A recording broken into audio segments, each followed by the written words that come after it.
Bom, mas aí, né, se eu não durmo, se eu tenho insônia, né, que problema eu posso ter, né? Se eu não estou dormindo, se eu estou aí zonzão, né? Aí a gente tem que ver o tamanho desse problema, que é, se o sono é tão importante assim, que tamanho de problema a gente tem.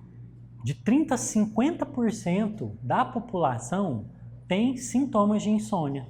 30% da população brasileira tem síndrome da apneia obstrutiva do sono. Então, a apneia obstrutiva do sono é um problema grave, está associado a maior mortalidade por problemas cardiovasculares, está associado a AVC, está associado a diabetes, a Alzheimer, e 30% da população tem, e pelo menos mais do que a metade dessas pessoas nem sabe que tem.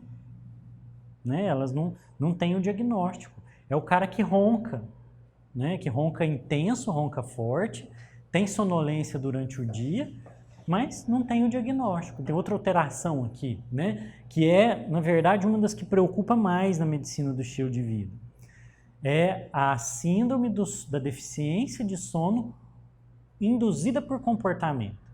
Então, é quando você escolhe não dormir. Então, esse estudo aqui, por exemplo, na população americana, mostrando que de 75 a 2006, o número de pessoas que estão dormindo menos de 6 horas aumentou muito. As pessoas estão escolhendo dormir pouco. Mas vamos ver essa história da duração do sono, então, e ver o quanto que isso importa, né?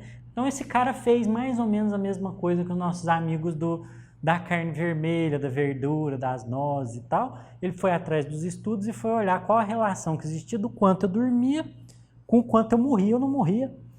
Né? E aí é curioso que, ó, de novo aparece uma curva assim, em que você tem um intervalo entre 7 e 8 horas de sono, você tem uma saúde legal. E à medida em que você vai dormindo menos, você vai dormindo mais, 7 horas, e não é só esse trabalho, tem um monte que repete o mesmo dado, né? Vai repetindo a mesma informação, que se você está dormindo menos de 7 horas, na média, né, existem padrões de sonos específicos, algumas pessoas são dormidoras curtas.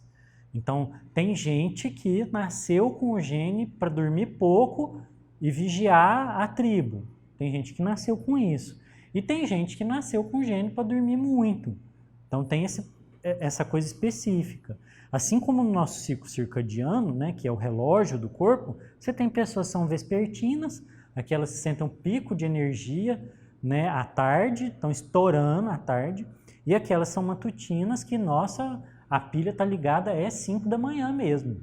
Né? Então, tem esses padrões. Mas, na média da população, se você dorme menos de 7 horas, você vai ter um prejuízo, tem aumento de mortalidade. Se você dorme mais de 8 horas, e quando vai subindo muito, vocês veem que a mortalidade é bem maior, também tem.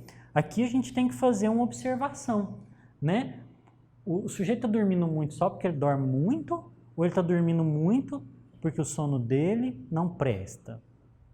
Então a gente pode pensar que aqui você tem pacientes que têm transtornos de sono, tem transtornos respiratórios, tem doenças crônicas que fazem em que dormir muito, na verdade, é um alerta. Cara, tem um negócio errado com você.